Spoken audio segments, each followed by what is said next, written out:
Hello there! Welcome to The Generational Gamer. Today we are talking about the 8BitDo M30 2.4 GHz wireless controller. I already have the other two in this line. One's the Bluetooth and one is the 2.4 GHz for the Sega Genesis. But this one's for the Sega Genesis Mini and the Switch and a few other things. And this is what it comes with. So it comes with the controller, which I am very familiar with. I really like the layout of this controller. So you've got the buttons at the top, it's actually a micro B, and you've got your 6 buttons, and then you've got these. It's the exact same format as the other.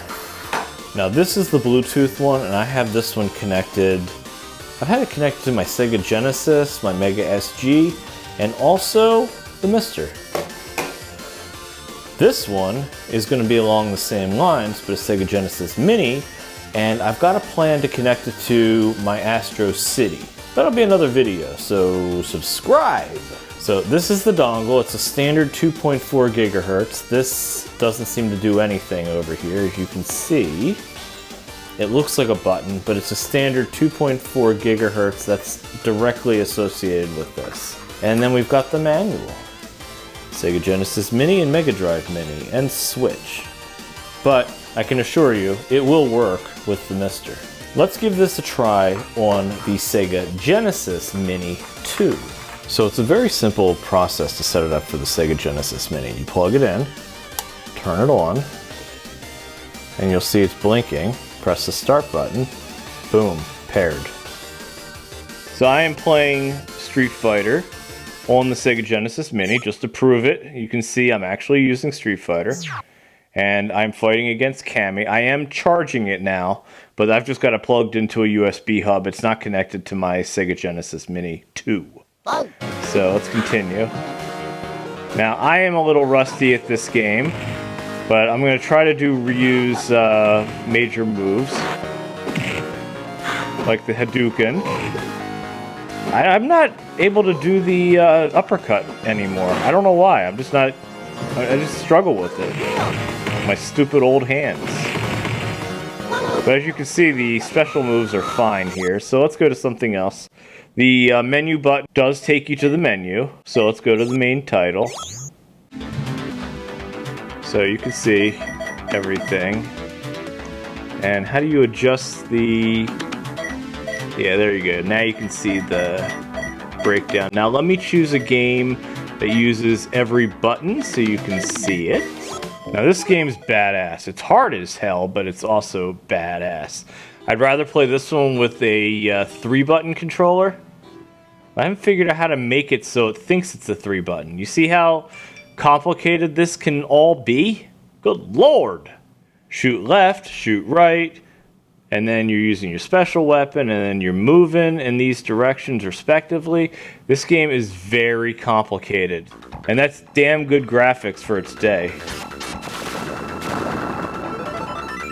Let's get into my little vehicle. Kind of like Section Z in a way. So it basically turns you around when you do it that way. Now, like I said, I am not good at this game at all. That's my special weapon here. Let's get back into my car.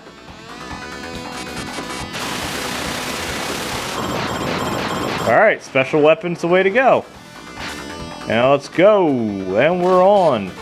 Like I said, it's a fun game, but extremely difficult to control. For me, in particular, perhaps if I would have played this game more when I was young, but I didn't even own it until I was older. I didn't buy this game until I was in my 40s. Alright, so we're going to stop with that one. And we're going to play something that my old body can actually keep up with. And I love my shoot 'em up, so let's do Sylphid. Now this is a great addition to this particular console. And I really do like it. It's a great addition. I'm glad they added Sega CD games. I wish they would have added more. But who knows, maybe they'll make a third one in the, what was the CDX version, which will have all CD games and maybe 32X, who the hell knows. But this has some polygonal graphics, in its infancy. I mean, let's be honest, it's not what you think. So you can see it's basically using 2 buttons. But great music, great game, even though it is pretty primitive by today's standards. But look at this. Isn't that cool? I'm going to skip it because I've seen it a million times, and I did a designated video on it already, which I will leave right here. So we're shooting. And I love the music in this game. It's not quite MiSTer level, but it's got damn good music. These are where your power-ups are. And you can see my shield is in the upper right. 8BitDo has an incredible line of products. And I really do like the controllers. I've bought them all myself. Up to and including the big one, the 8BitDo joystick, which I also like. Alright, I got a repair. I've been a huge fan of their products. Not to dismiss Retrobit. Retrobits have been very good as well. But this controller is exactly what I expected it to be. You do want to avoid that stuff. Now, the way they were able to pull this off on a Sega Genesis / Sega CD, I know I'm waffling a little bit back and forth, but this is all background. It's the Mode 7 background layer, which is pretty damn cool if you ask me. Let's hope that's a repair. Yes. You can clearly see the controller works fine. In fact, I'll do one more. I will play it in front of you, and I'll control it backwards.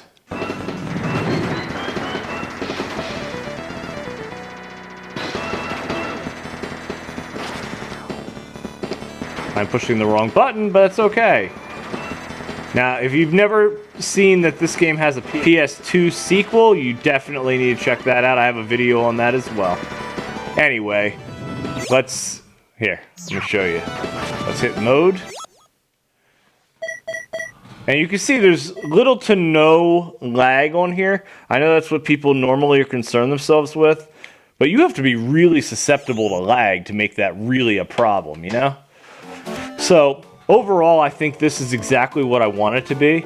And next up, it's time to try it on the MiSTer. So I'm going to try it on a game that I've already compared side by side, like Eternal Darkness.